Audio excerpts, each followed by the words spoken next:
We will work, as we have on other Royal Commissions where we've been able to get agreement on joint letters patent on other very serious issues that have been the subject of a Royal Commission.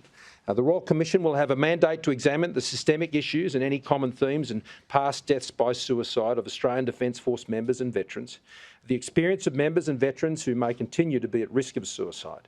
It will examine all aspects of service in the Australian Defence Force and the experience of those transitioning from active service, the availability and quality of health and support services, the pre-service and post-service issues for members and veterans social and family contacts, such as family breakdown, as well as housing and employment issues for members and veterans.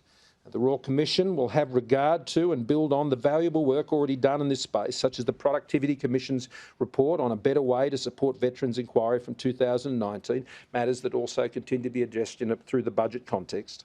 The government will also seek, as I've said, the support of joint letters patents from the states and territories.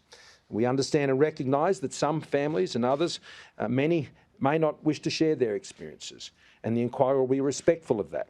And given the sensitive and personal nature of the issues that witnesses may face, the Royal Commission will be authorised to hold private sessions. The inquiry will not be about making findings of civil or criminal wrongdoing, and it will not make findings on the manner or cause of death in relation of a particular death by suicide.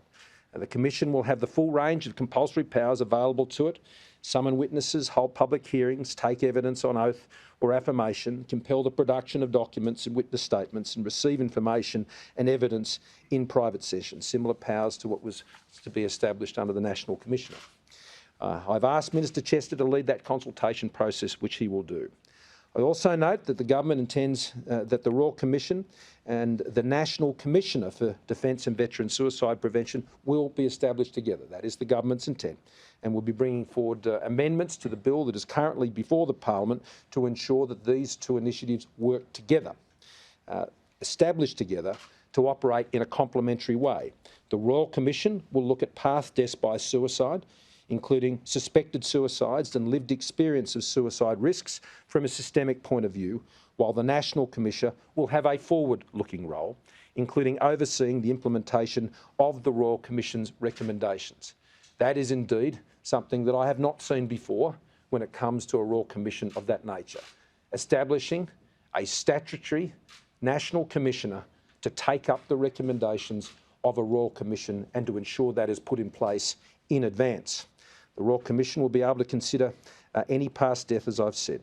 While the Royal Commission is ongoing, the National Commissioner will retain those functions as provided for in the government's bills.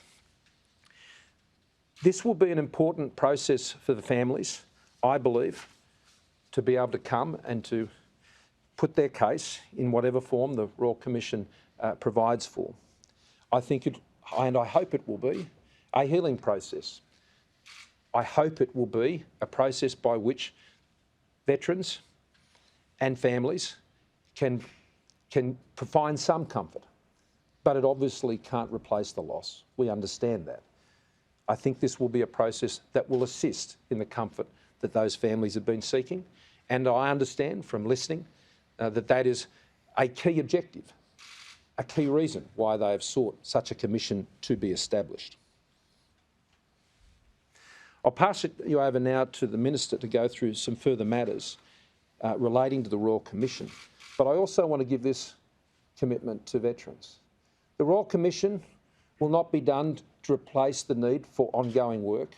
The ongoing work must continue. We can't stop the changes and the investments that we're making pending waiting for action some 18 months to 2 years from now when the Royal Commission will bring back its recommendations. We must continue to act now on death by suicide of serving members of the Defence Forces, and in particular for veterans for whom the rate of suicide, death by suicide is much higher. So we will continue to take those actions.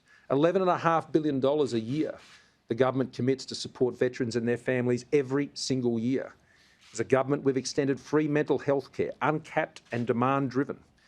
In the last budget, a further $101.7 million was dedicated to bolster mental health support for veterans. $30 million was put in place to establish 6 veteran wellbeing centres across the nation in partnership with ex-services organisations. We continue to support organisations like Soldier On, and work closely with groups like the RSL and the work that they do across the veterans community. We've established the Joint Transition Authority, almost $20 million to do that with Defence.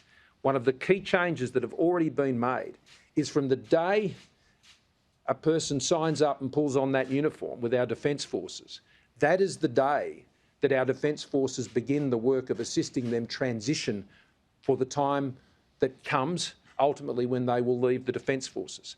That is not something that happened in the past. That is something that has been put in place by our government, preparing our veterans for life after their service from the day they commence their service and ensuring there is a seamlessness in that support.